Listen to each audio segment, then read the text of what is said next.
Diaspora Forum. Today's topic: how democracy failed us. Yes, democracy has failed us. Democracy. Yes, democracy. Democracy is an idea, actually. In fact, it's an idea, not a practical system of government. Unfortunately, it has been sold, to us as a practical concept, which is false, very wrong, because people have held up to this and thought actually there's something called democracy in the world.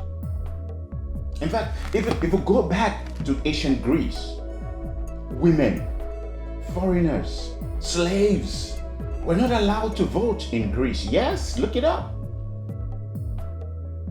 In fact, even sons with foreign mothers or foreign fathers were not allowed to vote in Greece. In fact, if we go deep into it, actually, yes, in Athens, guess what? Only soldiers were actually eligible. Soldiers who served in the national military army were allowed to vote in Greece. Yes, in Athens, look it up. So the concept of everybody being represented in democracy never existed. It was only later. It was expanded. And then guess what? Who expanded it? These were the senators. Yes, and the senators, these were lawyers. And then guess how old one has to be, the amount of time one has to be to appear at the public space, doing nothing, just to practice your art of oratory. Where did they get it from? As lawyers. So at best, democracy had been oligarchs. The aristocrats, autocrats, theocrats. At the end of the day, democracy has always been government by a few, and that is what we should be questioning. It has always been the tyranny of the majority over the minority.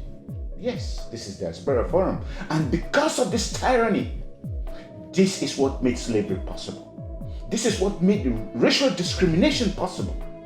This was what made division, racism possible.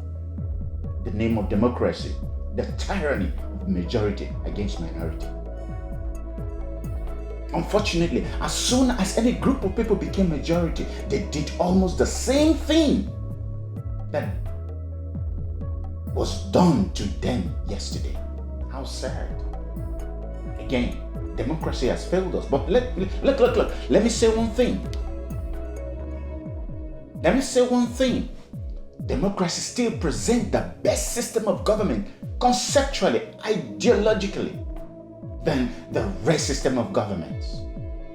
Yes, that is why autocratic governments like China or Syria or Iraq or from Iran, all these autocratic governments, or even North Korea, seem as if they thrive, as if they do better, because guess what? Just one person over a long period of time as against democracy.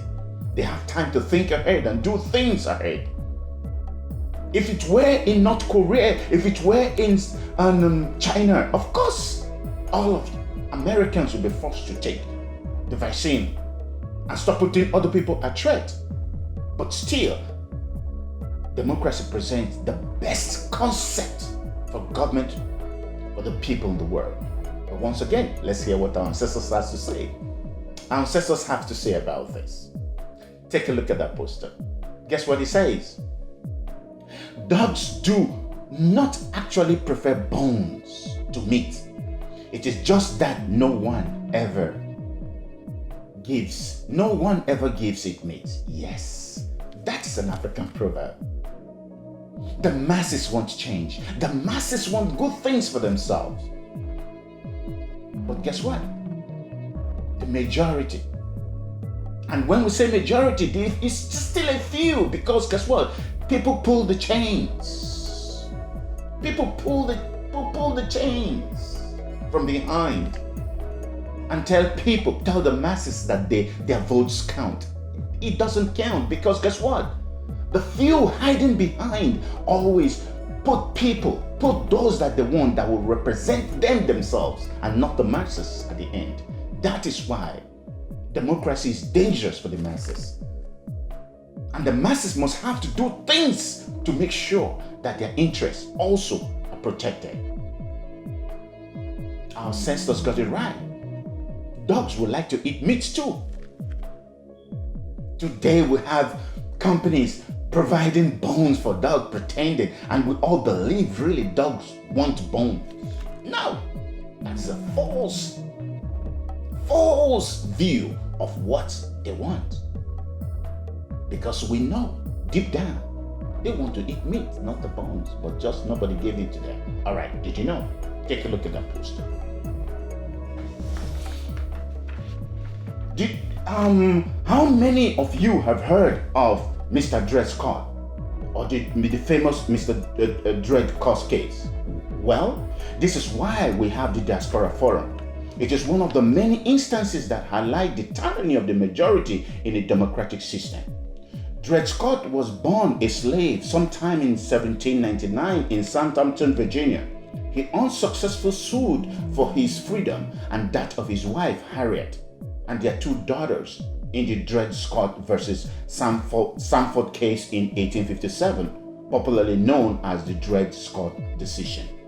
Scott rightly claimed that he and his wife should be granted their freedom because they had been sold to another slave owner and lived with him in Illinois and also in Wisconsin territory for over 4 years, where slavery was illegal, and their laws said that slaveholders gave up their right to slave if they stayed for an extended period there.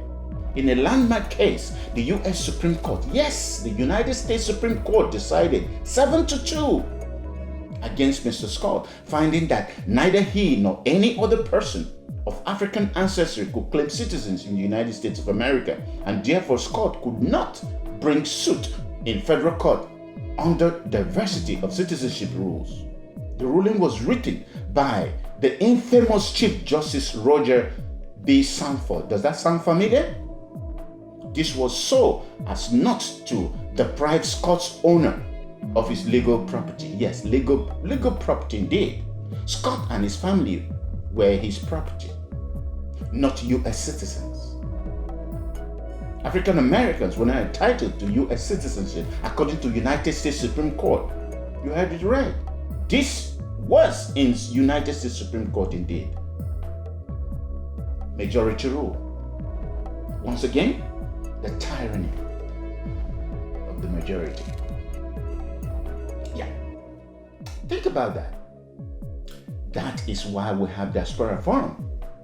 That's why we bring you all this, so that you go back to history. Once again, we don't make these things up. We just want you to look them up and see how history treated us. Now, once again, we'll go back to the topic. How democracy has failed us. Take a look. The tyranny of the majority. This is how, like I said, democracy made slavery possible. Democracy made racism possible. Can you imagine in Iran, you actually say you practice democracy? In Russia, you actually say you practice democracy. It's not. These are not democracies. Not to talk of what happens in Africa. We're talking about gerontocracy. Yes, government by old people. And if you lump them together, whether the autocrats, whether the aristocrats, whether the monarchs, all these systems of government, they pretend in the name of democracy, but these are not democracies. Look at all of Africa. The average age is almost like 78, 79 years old. How sad. Paul Biya, Muhammad Buhari. Look at what is even happening in Rwanda. What is his name? Mr. Paul Rwanda or what? Look at what is happening in Equatorial Guinea. Look at what is happening in Congo. Or is it the military that turned president in Egypt, Sisi? Or is it the Sultan of Brunei? Or the monarch in Saudi Arabia? These are democracies, really? Really? We really have to think about the type of governments that represent the masses. And the masses must stand up, must stop being hoodwinked that they have democracies, because these are not democracies. These are autocrats. Autocrats lumped together with as monarchs and the autocrats are the aristocrats. In fact, at best, even in Greece, what was practiced was epistocracy, yes, of the informed, of the learned, of the very few. The few continue to guide us. Even in the United States, the electoral college tells us more than we choose to know. What do you think about this? Yes, as a concept, as an idea, democracy has failed us. Yet, it stands better than anything, any system of government man has put across the earth. Let's look at the shout down. Look at that. Okay. We're going to Nigeria in the person of Dora Akinyele. Yes, she's an upright woman.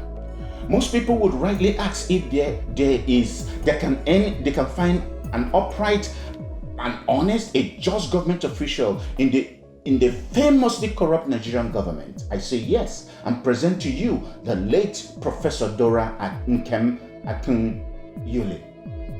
Dr. Akinyele served 8 years as Director General, yes, of the National Agency for Food and Drug Administration and Control, NAFDA. There she combated corruption and the entrenched conflicts of interest that impede attempts to address food and drug-related problems. For this, threats to her life, personal safety, and family were commonplace.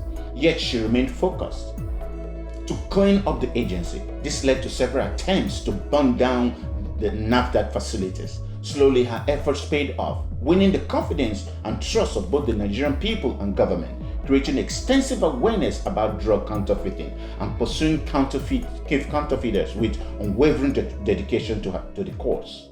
She and her colleagues significantly reduced the problems of drug and food control that had significant repercussions in Nigeria. Professor Akinyele stresses the importance of never compromising one's ideals and selling out to the very people one is looking to put behind bars. She remained dedicated to the cause and country, even as Minister of Federal Ministry of Information and Communication. Once again, one just woman. Alive or dead, we still say thank you. Once again, if you look up, you look that you still have my information. I really look forward to coming close to you so we discuss the things that hold us together and divide us apart. I believe in democracy, but the few, they've hoodwinked us enough, is the tyranny of minority over majority. I believe in you. We can do better. Emeka is my name.